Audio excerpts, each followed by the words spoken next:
Jamani, habarini za asubuhi. Ah, Leo ni siku ya Alhamisi, siku ya tarehe 9 mwezi wa 4. Niko Morogoro vijijini, niko katika milima ya Uruguru. Wale mnaoisikia milima ya Uruguru, basi ni huku. Na Pasaka hii nimeona ni vizuri kabisa nikaja kula huku, kwa sababu mimi huku ndiko nikozaliwa, ndiko ndikolelewa, wazazi wangu ndiko walikozaliwa, walikolelewa pia, kwa hiyo huku ni nyumbani. Jamani, huku kama mnavyoona hali ya hewa imetulia sana, hali ya hewa ni tulivu sana, ingawa msimu ni msimu wa masika, lakini huku ni mwaka mzima kumejaliwa neema ya kuwa kijani kibichi tu.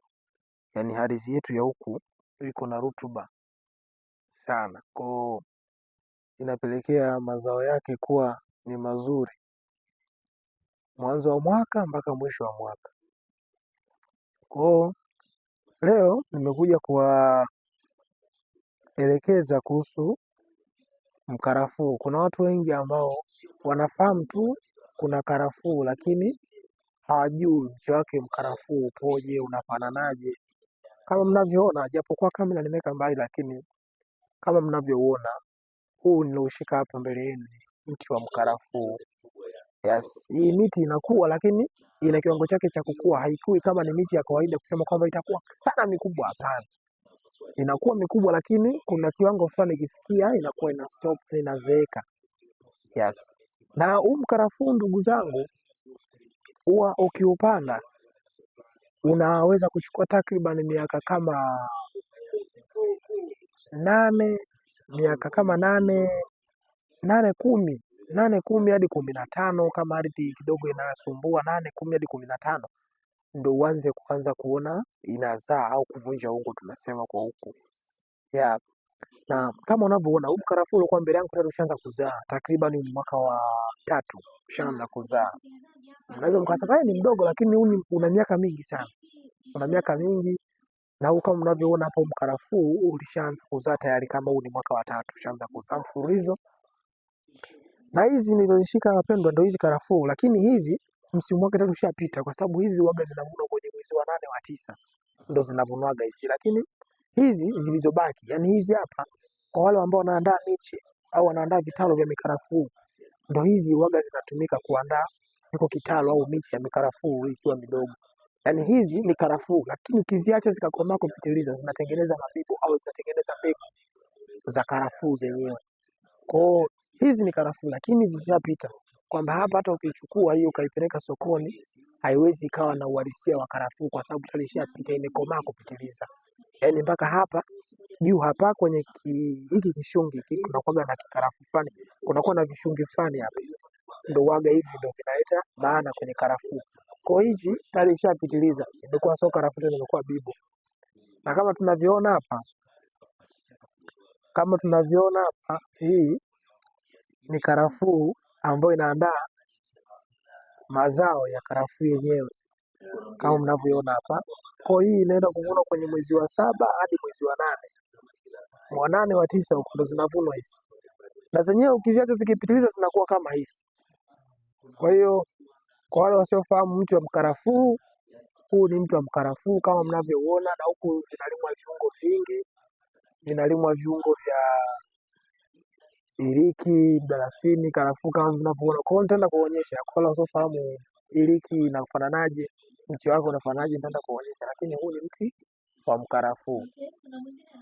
Na mwapendwa, kwa wale wasiofahamu mti wa iliki au iliki inafananaje mti wake, huu ni mti wa iliki. Huu ni mti wa iliki. Na iliki inapoanza kuzaa haizai juu kama karafuu nilivyoelekeza mara ya kwanza, hapana. Iliki tofauti yake yenyewe uwaga inatoka chini hapa chini kwenye mwanzo wa shina kabisa hapa, kama mnavyoona hilo shina jinsi lilivyo, na uwaga linatanuka, linakuwa shina kubwa sana, linachukua umbali mrefu. Yani hili kama mnavyoona bado halijaanza kuzaa, ni shina jipya, lakini angalau tuone uhalisia wake. Kama mnavyoona hapa, nikisogeza vizuri kamera chini, kuna vichipukizi vidogo vidogo hivi vinatoka. Kwa hiyo vichipukizi vidogo, iliki ndo jinsi inavyozaa jamani. Huu ni mche wa iliki au shina la iliki. Naona migomba mingi ambayo imenawiri vizuri, ndizi kama unavyoziona, angalieni hii ndizi ambayo niliwaambia kule, ambazo zina Dar es Salaam zina soko sana hizi ndizi. Magengeni ndizi za kuiva ndo waga zinatumika hizi sana. Huko tunaitwa mtwike. Kwa hizi ni ndizi za mtwike. Hizi hapa ni ndizi jamani. Huko kwetu tunalima ndizi, tunalima iliki, tunalima karafuu, tunalima mdalasini. Kama unavyoona jamani, hii ni iliki kama nilivyowaambia wapendwa. Inaonekana kama hivyo mti wa iliki. Mdalasini jamani, huu hapa. Huu ni mti wa mdalasini. Kama unavyoona unafanania, umenawiri, una kijani kibichi vizuri.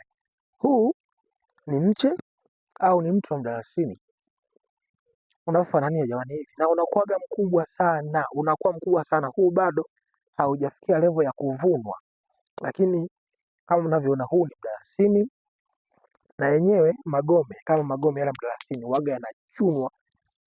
Unaona huu mti huu jinsi ulivyo rangi yake. Sasa huu ukishakomaa, ukishafikia hatua fulani, umekomaa vizuri, umekuwa vizuri, hii ndo waga inachunwa sasa ndo kupata yale magome sasa yenyewe ya mti. Haya, huu ni mdalasini. Wasiofahamu mdalasini, huu ni mdalasini jamani wapendwa. Jamani, huku Morogoro tumejaliwa neema nyingi, neema kubwa sana. Tunamshukuru Mungu sana kwa neema hizi ambazo ametujalia. Maji yake yanatoka jamani, kama unavyoona ile milima ya Uruguru ile kule. Umeona mlima wa Uruguru, milima ya Uruguru kule ndo kwenye vyanzo vyenyewe vya maji kule kwenye milima ya Uruguru. Kama unavyoona milima ya Uruguru iko mingi, tumezungukwa na milima mingi.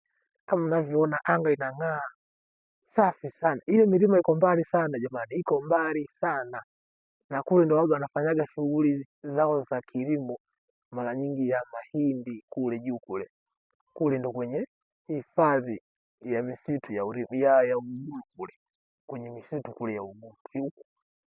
Kuna wadudu kule, kuna kipa, kuna nini, lakini huku Mungu ametujalia hakuna wadudu wakali kusema kwamba si simba, si chui, hamna.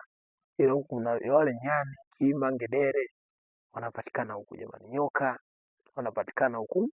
Kwa hiyo ni milima ya Uruguru.